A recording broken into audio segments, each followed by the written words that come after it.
പ്രാണോർജ്ജം നഷ്ടപ്പെടുന്നുണ്ട്. ഇതാണ് ATP. അപ്പോൾ എങ്ങനെയായിട്ട് നമ്മുടെ ബോഡിയിൽ പ്രാണോർജ്ജം നഷ്ടപ്പെടുന്നുണ്ട്?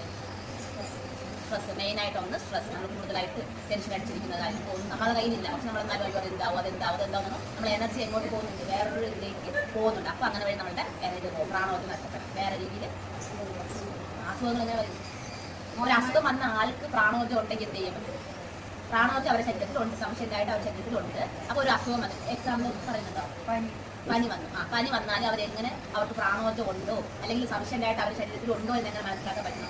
എല്ലാവർക്കും പനി വരും, റെസ്റ്റ് എടുക്കും. അതാ റിക്കവറി ഹീലിംഗ് ഫാസ്റ്റ് ആയിട്ട് നടക്കും. കാരണം ഒരു ഫീവർ വന്നാൽ 2-3 ദിവസത്തിൽ തന്നെ അവർക്ക് റെസ്റ്റ് എടുക്കണം. നമ്മൾ ടാബ്ലറ്റ് ഒന്നും എടുക്കാതെ റെസ്റ്റ് എടുക്കണം. അത് നമ്മൾ ഫീവർ വന്നാൽ ചെയ്യേണ്ട കാര്യങ്ങൾ. പക്ഷെ ഒരു ഫീവർ വന്നു, ആ പേഴ്സന് പ്രാണോർജ്ജം ഉണ്ടെങ്കിൽ പെട്ടെന്ന് ഹീലായിട്ട് വരും, ഫാസ്റ്റ് ഹീലിംഗ് ആയിരിക്കും. ഇമ്മ്യൂണിറ്റി അവർക്ക് ഉണ്ടായിരിക്കും. അപ്പോൾ എന്തെങ്കിലും ഒന്ന് ഫൈറ്റ് ചെയ്ത് പെട്ടെന്ന് ന്യൂട്രലൈസ് ആക്കാൻ വേണ്ടിയിട്ട് പറ്റും. അതാണ് പ്രാണോർജ്ജം ഉണ്ടെങ്കിൽ